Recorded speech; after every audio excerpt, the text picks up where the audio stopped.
Welcome to the Expert Edge.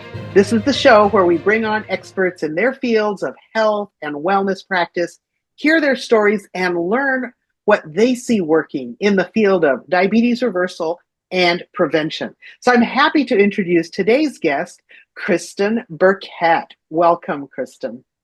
Thank you. It's so nice to be here. You know, Kristen is a functionally trained master nutrition therapist.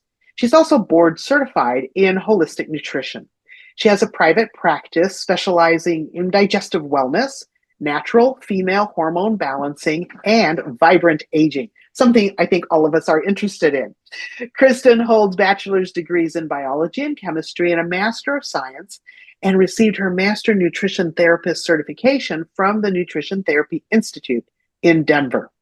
Her devotion to bringing the concepts of holistic health to a broader audience has led her to take on the role of instructor at the Nutrition Therapy Institute, where her love of teaching and advancing holistic nutrition comes to life.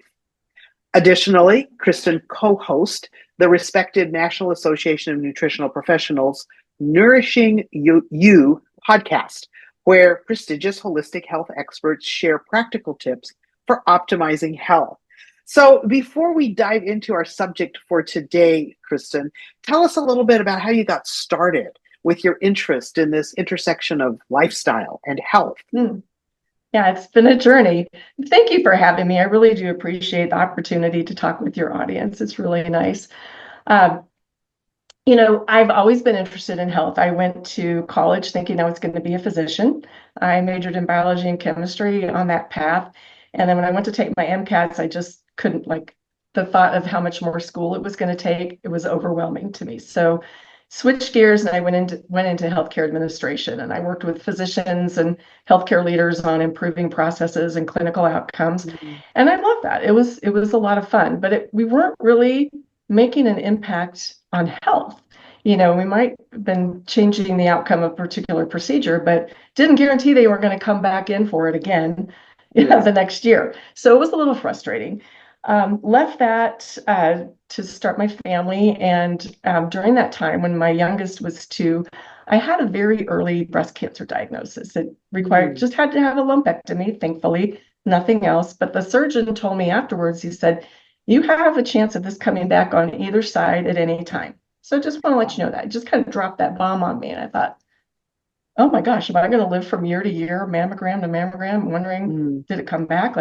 I couldn't live with that kind of uncertainty. I know we can't prevent everything that happens to us, but I knew there had to be something I could do to improve my odds. So I started going way deep into research. I'm looking at my 2-year-old thinking, you got a long time. I got to be around here. So, I wanted to do what I could. And that was what really opened my eyes to the whole world of holistic health. I had no idea. I'd been in the conventional medical world for a long time with my career. And I learned about food quality, chemicals in food, chemicals in our personal care products, all these different ways that we might overwhelm our system, trigger estrogen receptors in different ways, and create imbalances in our body that can trigger different cancers, including breast cancer. And that's what really sparked me. And that's what got my attention. And as I started to get more knowledgeable about that, people started asking me questions and started asking me for advice. And that felt very uncomfortable. And when it was time to go back to work, I told my husband, I don't think I can go back and do what I was doing. This is where my passion is. And fortunately, he was super supportive and he said, go back to school. So I did. Went back, got my master nutrition therapist certification, started working in functional training for holistic nutrition and learning all about that, and started my own business. And so, the rest is history. I really get joy out of helping others feel more empowered about their health. I feel like our current healthcare system puts most people in a victim mentality. We're waiting until some test tells us we're in a chronic disease state, way after the time that we could have done something along the way to change that course. And so I love working with my clients and helping them feel more empowered to check the engine lights before the warning lights on, right? What can we do ahead of time and see things coming 5 years beforehand so that we can begin to work on our own bodies and our own processes to clean things up so that we don't end up with these chronic major conditions. So, we obviously we cannot change what our path is, and sometimes there's things that happen that we can't prevent. But there's a lot in our control if we choose to open our eyes and see, what's out there for us to take control of. So that's what I love. Absolutely. Absolutely. And I think that it's really powerful for people to get the information they need to be really empowered to make choices around what they want to do with their health. And we now know there's so much evidence behind lifestyle approaches to disease prevention and reversal that we know you do hold a lot of the power in your own hands for what your long-term health outcomes are going to look like.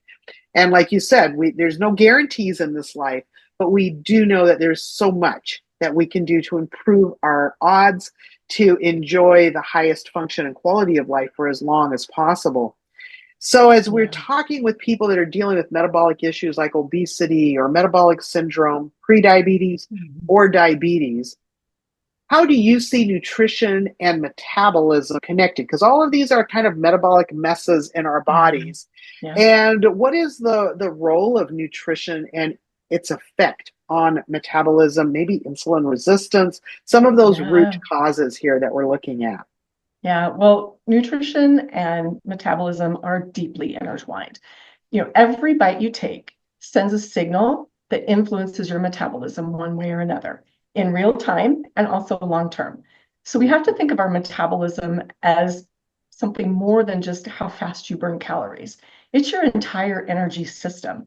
So how your body converts food into energy, how it builds and repairs tissues, how it regulates hormones, how it clears waste. Your nutrition influences every stage of that, all of those metabolic processes. So we're a lot more than just calories in, calories out. Food is information. And so whatever you eat is going to signal your body to either make energy, store energy, and how you're going to feel, how your metabolism is going to use it. So it's intricately intertwined. And so then it sounds like it really makes a difference what kind of choices we make around what goes on our plate, what goes into our body. Yeah, absolutely. And as we think about the digestive system, there's the mouth where we chew it, it goes down to our stomach where we start breaking it down with all that stomach acid, and then it moves on down into the small intestine where a lot of the nutrients are absorbed. And a lot of people today are talking about gut health. So tell us, what is gut health and why is it so important when we're talking about metabolism? Great question. And I think it's a topic that gets so little airtime, but it's so important. Like it's foundational and it is like, it's a little magic key. Like you get this and you've got it, you can handle it all. If we don't have good gut health, we can't absorb all of these wonderful nutrients that we're bringing in. We can have the most pristine diet, all organic, all whole foods, all real foods, all these great, wonderful nutrients. But if we can't break them down, like you said, in digestion fully, and then actually absorb them into the bloodstream, we're not getting the benefit of all of those micronutrients to run all of those enzymes that make our metabolism work. Our metabolism is a set of different functions that depend on enzymes. Those enzymes all need the micronutrients, the vitamins and minerals, to make them function. So if we can't properly absorb, we can't make those things happen. So our gut health is fundamental to making our diet work for us. We might absorb a lot of calories, but it doesn't mean we're going to be able to do anything with them.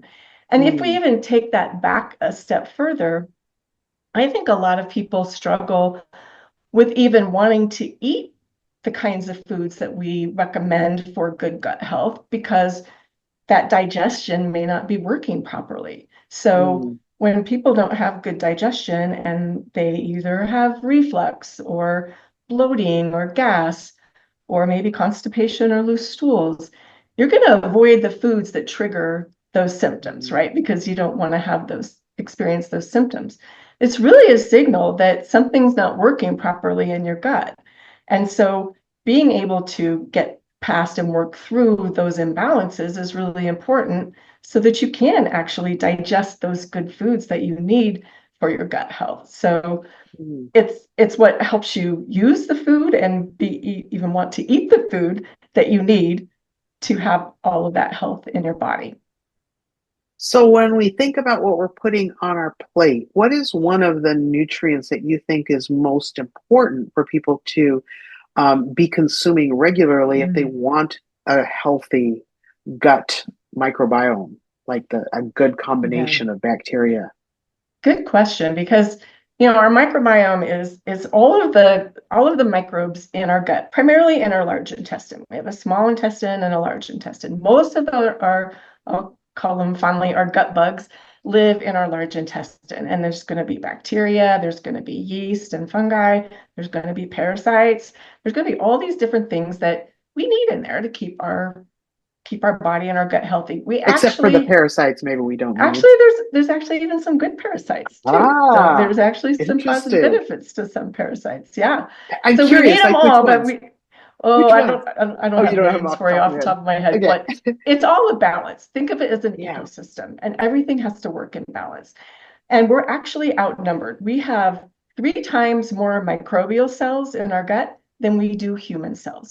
So really, our gut bugs are what's running us versus us running them. But they're very dependent on us for survival and to have that good environment. I think of it like a garden. Like in your garden, you want all of the good things that you want to grow in there, and you don't want the weeds. When the weeds take over, then we have a garden that's not going to provide for us what we want. It's not going to be able to produce the fruits and vegetables that we want. So we want to keep our garden as healthy as possible. And to your question about what foods help nourish that, really, the plants and the plant fibers are your most Mm. important things, because those plant fibers and all of they're called polyphenols, the wonderful colors from those fruits and vegetables, those are the things that nourish our healthy gut microbes.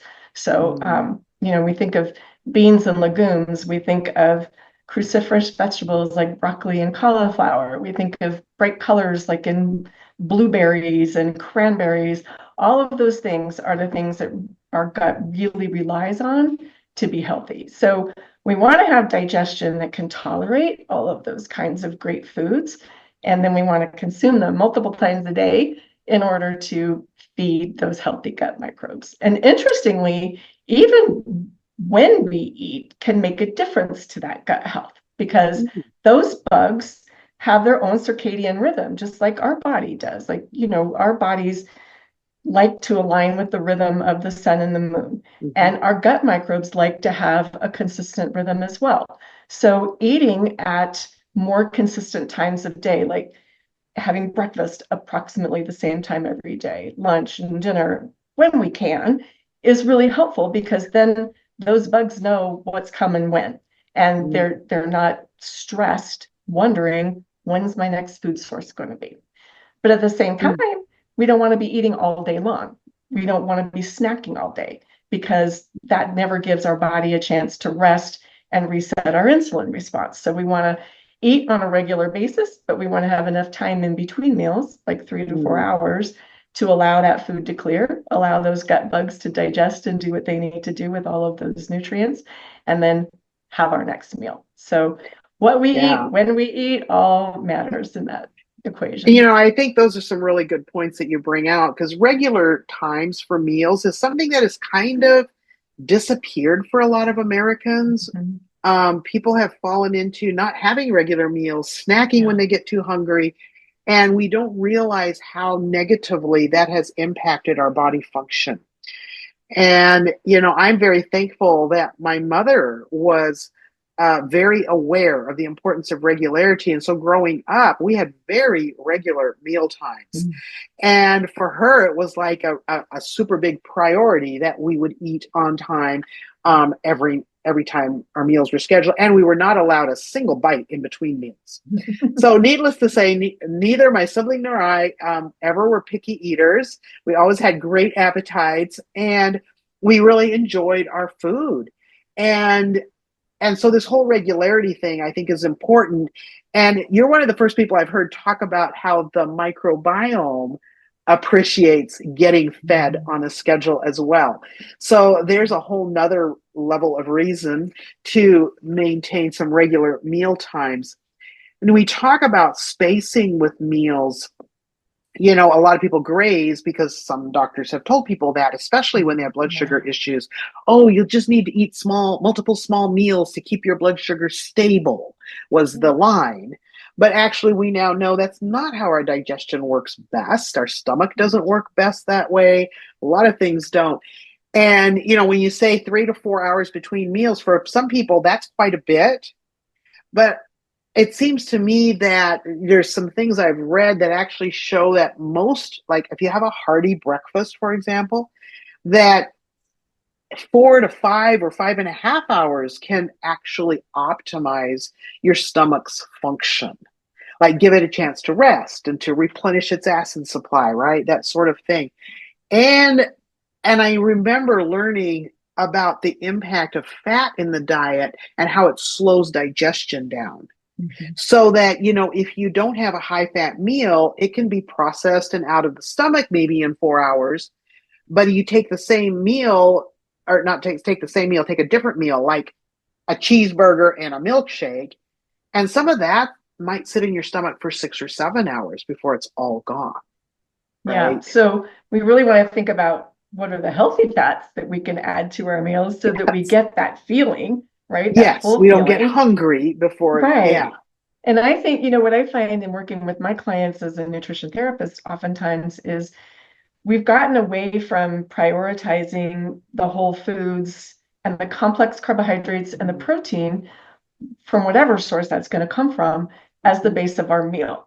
And so when we have too many refined carbohydrates, those go through our system so fast that, if you're going to have a bagel for breakfast or you're going to have, something that's a refined carbohydrate like that, you're going to be hungry in an hour or two because Yeah, there's nothing there to stabilize and to that's stabilize right. your blood sugar too. So, yeah, so I think choosing those sources and prioritizing really having whole meals again. I think we're so busy.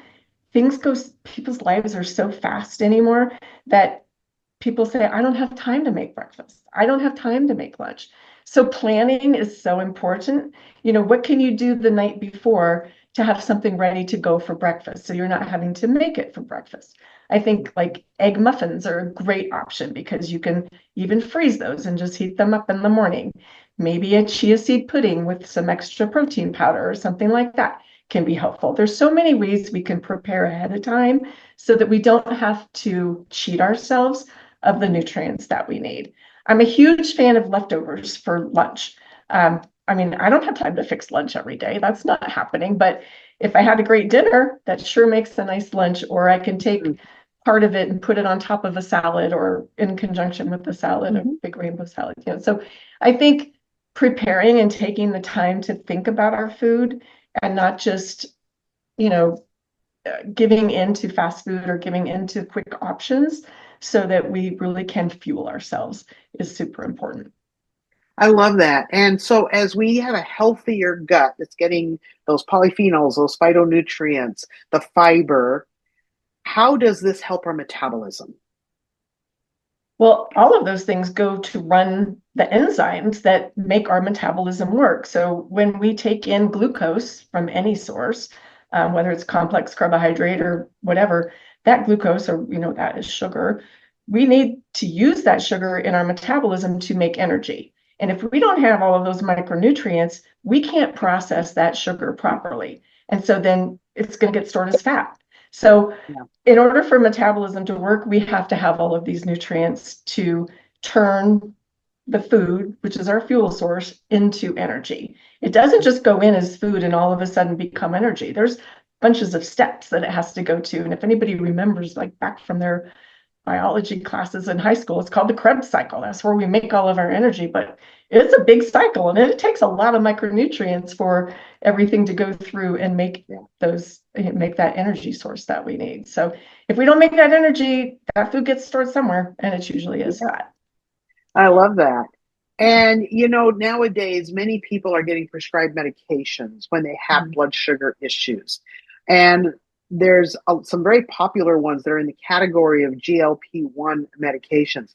How do those medications work, and what are some natural ways to boost these same levels? Let's talk about what the medications do and then how we Yeah. can It's a work with great that question, naturally. and I think it's a great topic because it's all over. Like, you can't turn on a news channel, a news program anymore, or anywhere without reading something about something new that this GLP-1 drug is doing, or the effects of this one, and this one beats this one, and all the magic around it. Well, what's interesting is GLP-1 is a hormone that our bodies make naturally. Like, Mhm. it's something that we already produce. And Nobody's really before been you go any talking about it. farther, yeah, before you go any farther, mention some of the common names for GLP medications. Yeah, Not everybody might absolutely. know that category by name. Yeah, so there's a few different categories, but the most common names that we would hear would be Ozempic, Hmm. Wegovy, Manjaro, Zepbound. Those are the most Hmm. common ones that we're seeing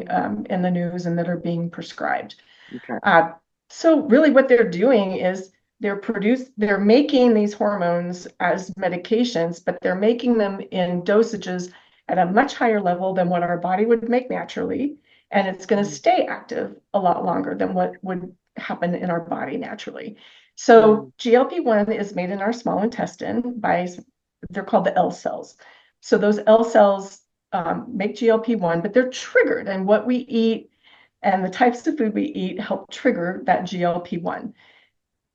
For most people, we make enough GLP-1 to tell us that we're full when we're full, so we don't have this continued appetite. Slows down our gut motility a little bit so that food doesn't move through our system so fast, so we stay full a little bit longer. And it stays active for really just a few minutes in our body on a natural basis. When we take these medications, it's a much higher level, and those meds can stay active for anywhere from days to like a week at a time. So where we might have these natural cycles of up and down GLP-1 affecting our appetite with these medications, it's up all the time, 24/7 for up to a week at a time before your next injection of that medication. So depending on the medication. So we're I guess we're harnessing something that our body makes naturally, that it's a positive thing, but we're taking it to a level that is what I would call super physiologic. And for some people, that's been super helpful, but not everyone needs to have that high of a level that long to get the results they want. I feel like if we would just work on the basics of getting our guts healthy, that we would make enough GLP-1 that we wouldn't get ourselves into the position that we need a medication to substitute for what we should be making naturally. But there's definitely ways we can do that. So tell me about some of those ways that we can boost naturally, like our own Ozempic. Yeah. Yeah. So, for one thing, what we talked about in the beginning in terms of feeding our healthy gut microbes what they need to flourish. So, all of those plant fibers and colors, all of that is really important. There's even particular strains of bacteria in our gut that help stimulate that production of GLP-1. It's made in the L cells, but it's stimulated by specific gut bacteria. So one, for example, is called Akkermansia muciniphila.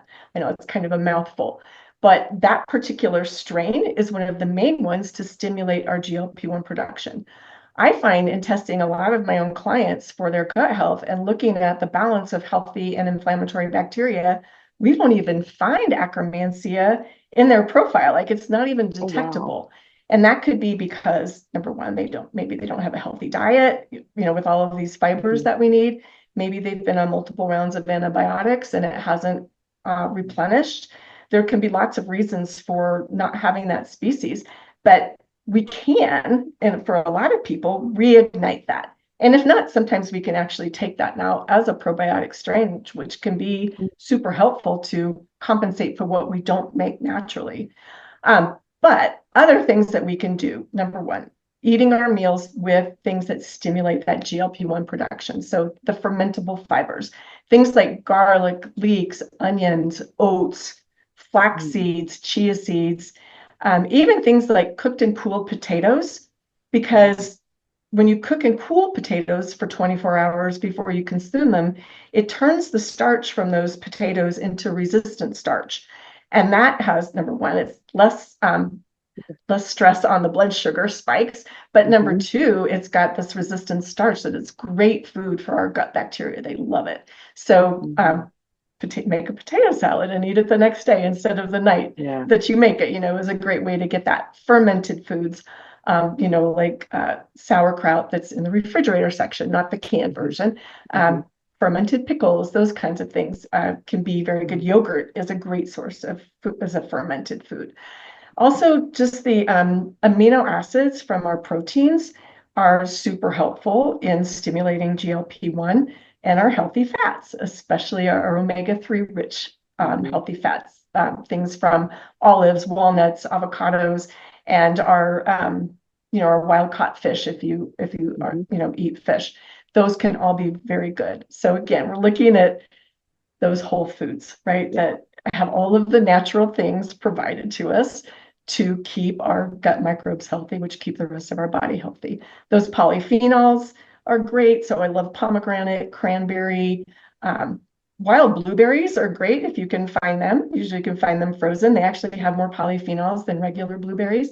And this is the one most of my clients really love is dark chocolate. So if we eat 70% or greater dark chocolate, that has enough polyphenol content to nourish our gut microbes. Now, you wouldn't want to eat a whole candy bar at a time, but maybe a couple squares, at a day, could be nice and could be a nice treat that also has some good benefits and low sugar when you're eating the dark chocolate.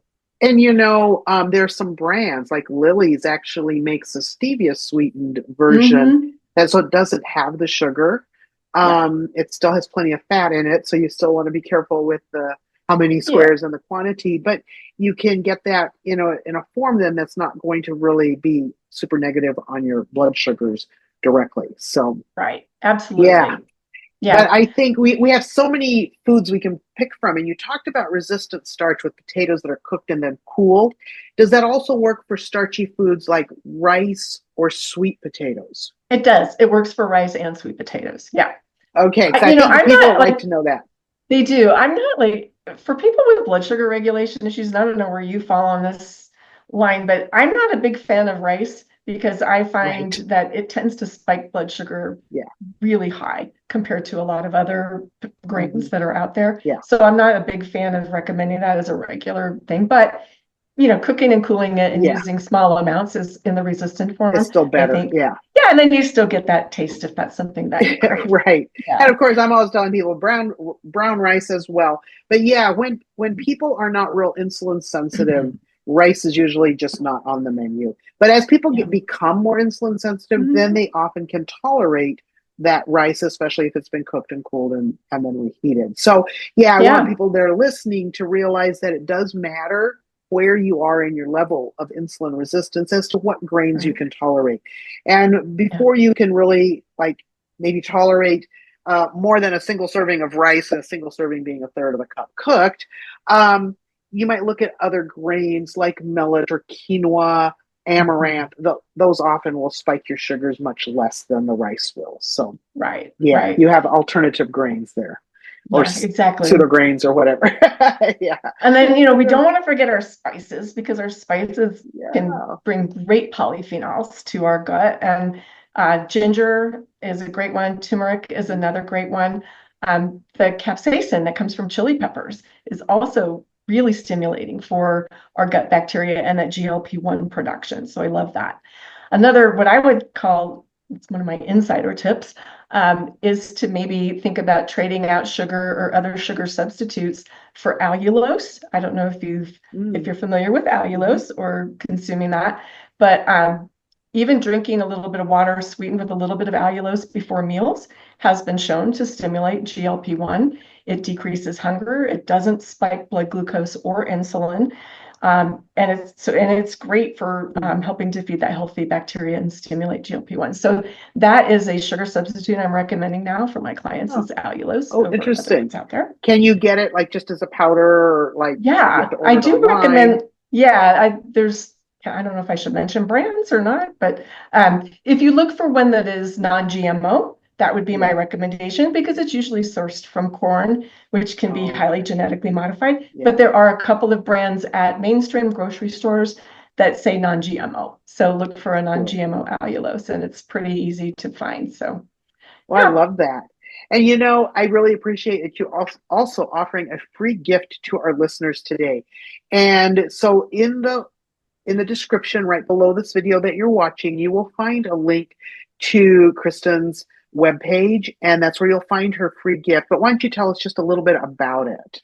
yeah. So we have a guidebook in there, a free guidebook that is 8 proven strategies to boost your metabolism naturally. So a lot of these tips and tricks that we talked about today to boost GLP-1 plus some additional ones out there. So you'll want to grab that.